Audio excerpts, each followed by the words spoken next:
Olá, alunos. Aqui quem fala é o professor Anderson Barreto. Iniciamos agora mais uma aula de História para a turma do sétimo ano. Na aula de hoje, a gente vai discutir a formação dos estados modernos, né, dando continuidade ao assunto da aula passada. Nós vamos ver como se deu, né, a formação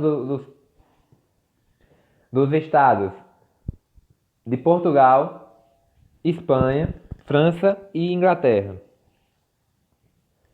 Bom, os interesses sobre os estados nacionais, a gente está vendo aí os reis, né, o interesse do rei, o interesse da burguesia e o interesse da nobreza, né? Qual era o interesse dessas três classes sobre uma monarquia, né? A gente está vivendo um período, né? A gente está estudando um período de troca de sistema político.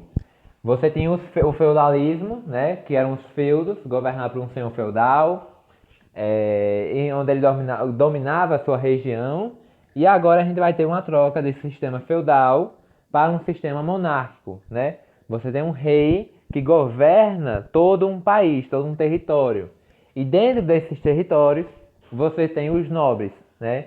Que são os antigos senhores feudais. Isso é que é uma monarquia. É a junção de vários pequenos feudos que se juntam na figura de um único rei. Um dos senhores feudais daquele território se torna o rei. Bom, para o rei então, né, para aquele senhor feudal especificamente, que se torna o rei, isso foi muito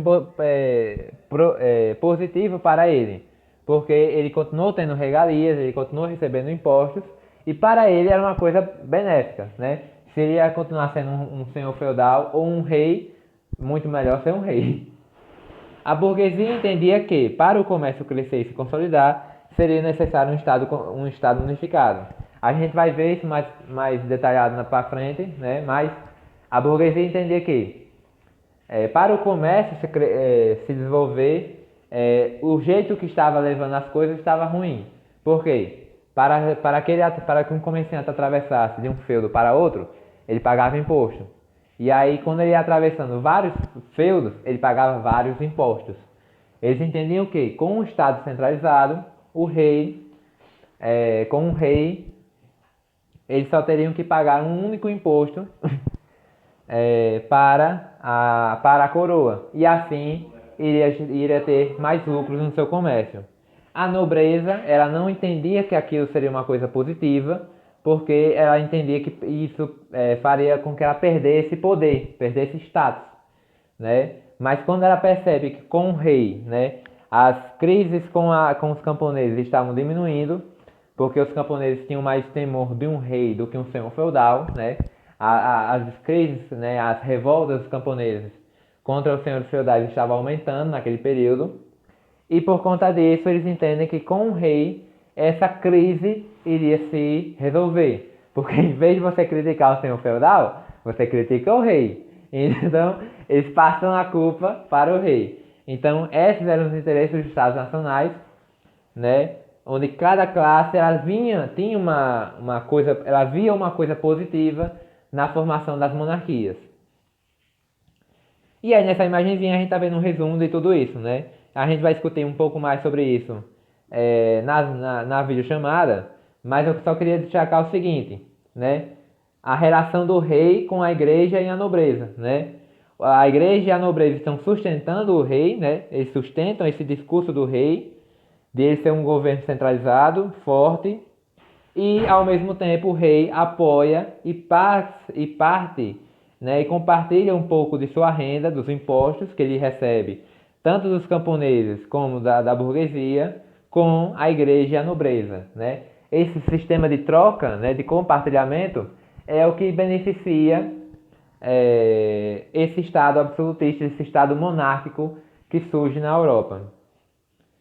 Os principais motivos para a formação das monarquias é essas, né? A mudança de cunho econômico causada pelo renascimento cultural na sociedade, né? O renascimento comercial com o surgimento da burguesia vai forçar a formação da monarquia, né? Porque a burguesia ela vai apoiar especificamente a monarquia, né? A burguesia os comerciantes vão querer que os países se tornem uma monarquia, pela questão dos impostos, que eles achavam que com a monarquia os impostos seriam menos.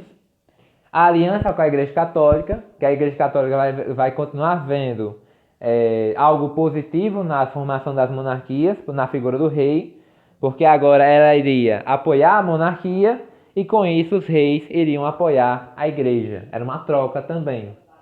A burguesia entendia que pagar impostos para atravessar os feudos tornava o comércio bastante caro. Sendo assim, apoiou os reis. Foi isso que eu coloquei anteriormente, né? A burguesia entendia que o comércio estava sendo dificultado com o pagamento de impostos. E com a formação da monarquia, esses impostos diminuiriam. Todos inocentes. A crise dos servos, né? Que cada vez mais os servos estavam causando revoltas contra os senhores feudais, né? Muito por causa de fome, pobreza, miséria. E agora, com a formação das monarquias, essas crises, né, com os camponeses, ela diminui, porque ninguém vai bater de frente com o rei, né? Você pode bater de frente com o senhor feudal que você conhece há mais de 50 anos, mas com um rei poderoso ninguém bate de frente. E aí eu queria trazer essa imagem, né, e trazer uma pergunta para vocês que a gente vai discutir depois. Qual é a relação dessa cena, desse filme especificamente, com a aula de hoje? Certo? Pensem aí. A relação dessa cena, né, desse filme, que todo mundo conhece, com com a aula de hoje. A formação das monarquias espanhola e portuguesa. A gente vai discutir agora especificamente como se formaram as monarquias da Espanha, Portugal, França e Inglaterra. A Espanha e Portugal basicamente se formam com a expulsão, graças à expulsão dos árabes do continente, né, da Península Ibérica. A partir de 1200, né, os árabes que governavam parte da Península Ibérica, parte do território de Espanha e Portugal, começam a ser expulsos, né, desse território. E em 1492, na chamada Guerra de Reconquista, os árabes finalmente são expulsos da Península Ibérica. Mas já antes, né, em 1139, Portugal já nasce como um estado livre, né? Eles libertam a região controlada pelos árabes do controle deles, né? E ali naquela região se torna um país centralizado na figura de um rei, em 1139. Já a Espanha, ela vai demorar mais um pouquinho, porque mesmo depois de 1492,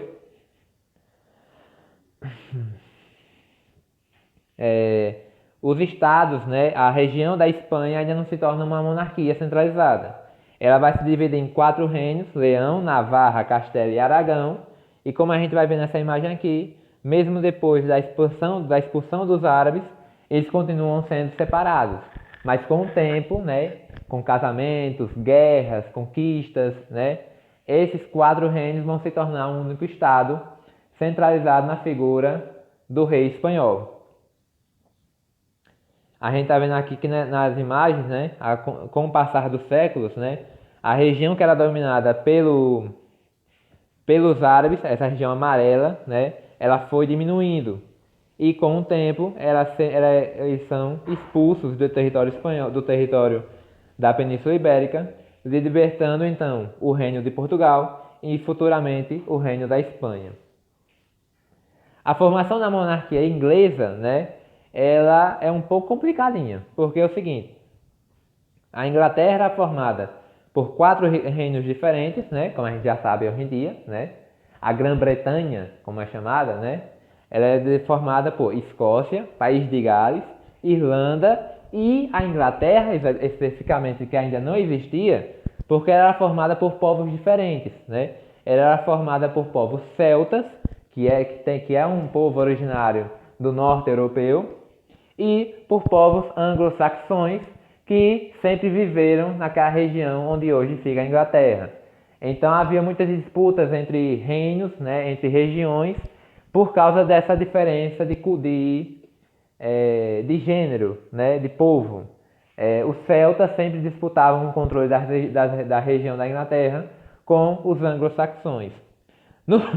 No período das Cruzadas, né, a Inglaterra é unificada na figura de um único rei, porém isso não dá muito certo, porque os reis que surgem na Inglaterra são reis muito centralizadores, né? Eles foram reis de conquista, ou seja, conquistaram toda a região da Inglaterra e mantinham esse controle com um controle rígido sobre a população. Só que no período das cruzadas, né, e com o investimento que foi feito nas cruzadas, essa monarquia ela acaba tendo prejuízo na guerra, né? E com isso o aumento de impostos sobre a população surge. É aí que vai surgir o aumento de impostos, onde a coroa vai tentar diminuir o prejuízo nas cruzadas, aumentando os impostos da população. E isso vai gerar crises, né? Principalmente com os pequenos camponeses e os pequenos nobres que existiam na Inglaterra. Aí é que em 1215, né, o chamado rei João Sem Terra vai criar a chamada Magna Carta, que é um documento que dá liberdade à população da Inglaterra, que a gente vai discutir mais para frente, né, e cria um chamado parlamento bilateral, né? É criada então a Câmara dos Lordes e a Câmara dos Comuns, né? A Câmara dos Lordes é formada pela alta nobreza, né, pelos grandes nobres da Inglaterra, e a Câmara dos Comuns é formada pelos pequenos nobres, né, e alguns líderes de camponeses. Qual é a função dessas duas câmaras? Elas vão julgar, né, o comportamento do rei. Então, se o rei quer criar um aumento de imposto, se ele quer iniciar uma guerra, se ele quer criar uma nova lei, isso tem que ser passado pelo parlamento, por essas câmaras dos lordes e dos comuns. Se for aprovado, a lei ou o aumento de impostos é aprovada. E isso vai criar uma relação de paz dentro da Inglaterra, onde o rei continua sendo o rei, sendo a figura mais importante do país, mas ele é medido, né, ele é segurado por essas câmaras. É nessa época que a gente vê dois personagens importantes da história, né, da história inglesa, que é o rei Coração de Leão, Ricardo Coração de Leão, que foi para as cruzadas, lutou nas cruzadas, e a figura do Robin Hood, que surge nessa época do rei João Sem Terra, que a gente vai discutir na videoaula qual é a relação do Robin Hood com toda essa história. A formação da monarquia francesa, né, ela acontece na chamada Guerra dos 100 Anos, onde foi uma guerra travada entre franceses e espanhóis, né? A França ela estava descentralizada ainda, né? Não era um reino unificado, e ela entra em guerra com a Inglaterra. Ela se vê sendo derrotada pela Inglaterra e ela percebe que para ganhar a guerra, né, contra os ingleses, era necessário a formação de um Estado único, de um Estado monárquico. A monarquia surge então na França para que ela pudesse vencer a Guerra dos 100 Anos contra os ingleses e